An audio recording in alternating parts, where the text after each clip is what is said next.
talked to told me that for people who would benefit from this new health care plan, people who are not insured, she told me the other day that you cannot apply for this until you filed your income tax return for the year.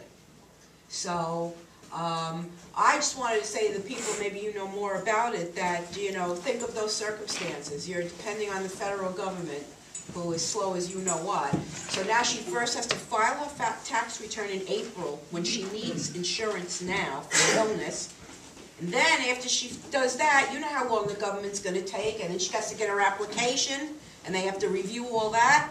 I know it took me 6 months to get my mother on Medicaid, so only God knows what's going to happen to these poor people applying for this insurance. And this was straight out of you know, a supporter's mouth. And I don't see how, you know, they keep saying it's going to, this is going to be great for people who aren't insured, and I just don't see that. Right? Well, and I'll tell you that when you talk to small business owners right now, the issue right now is that small business owners know it's going to be tough on them. They know, but the problem is, in many cases, they don't know how tough. Right. So, and I got to tell you, part of it is just trying to understand how dense this legislation is. I mean, this thing maxed me out. I mean, you know, I got some education. I read this bill, and it just confused me in different parts. You know, it really did.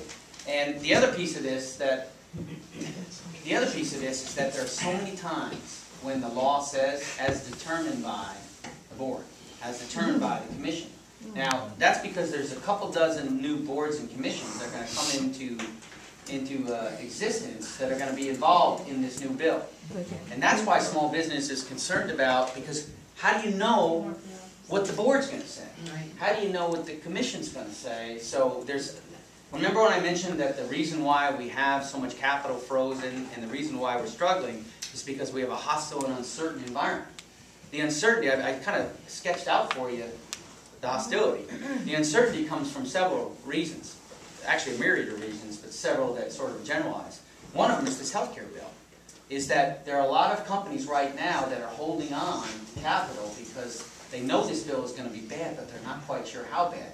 And they know they need to save for a rainy day. The other thing is that people's tax cuts are leading to uncertainty because we don't know how much bottom line we're going to have. You know, the thing of it is that the opposition focuses on this 200,000 and then 250,000. But you know what? For our small business owners that maybe have 20 or even 10 to 20 employees, they make if they make $200,000 to $250,000 a year, the opposition's calling them rich. There are small business owners, and they file under their name or under an S corp, so they're impacted by these laws. And when they get hit square, that comes right out of profitability, which means that that's another hard choice. What do? You let somebody go? You have to let two people go? So that's why, that's the uncertainty of this, is not knowing the future of tax laws, not knowing the extent of the health care bill and how that's going to be implemented. What about card check? You say that won't go anywhere. And then, but you know what? There are a lot of us that didn't think the health care bill would pass. So that's kind of shaking confidence, because people are like, how did that thing pass? I thought it was known the American people didn't want that bill. And it still passed. The same thing goes for cap and trade. Cap and trade for farmers and manufacturers. And for families. I mean, for families, we should be very concerned about cap and trade. Now, I will tell you that there are smarter ways to balance the environment and the economy than cap and trade. That bill is based, that part of the bill that has this device, is based on the theory that if you tax it, you're going to drive down demand. And anybody who comes above this limit, this 2005 emissions, and then over time it kind of slides down in terms of how much you're allowed to emit. Then you got to either pay a tax or you can go on the market and trade for some credits. And the problem is, what if your demand is inelastic? What if you're a farmer, manufacturer? There's no transition in that. So the farmers, we climb up on their back. We count on them for so much. We love our farmers. They're smart. They're hardworking. Their issue is profitability, and we're going to climb up on their back. It's wrong. We oppose that. I will tell you that the way forward for education, we talked about it earlier. I have some thoughts on this. Education and energy. I gave you the one part about education as far as school districts and the like. But the other thing is this, is that I believe that we should invest in hydroelectricity and nuclear power. And nuclear power, now I have studied nuclear power. We can talk about it. If anybody has reservations, we can talk about it. But I'm telling you that I've looked into this, and I believe it to be safe. I believe it to be safe. And, you know, one plant can power 300,000 households, and it's clean energy, and it helps the environment, and it also helps your school districts because of the property tax relief you can get with it.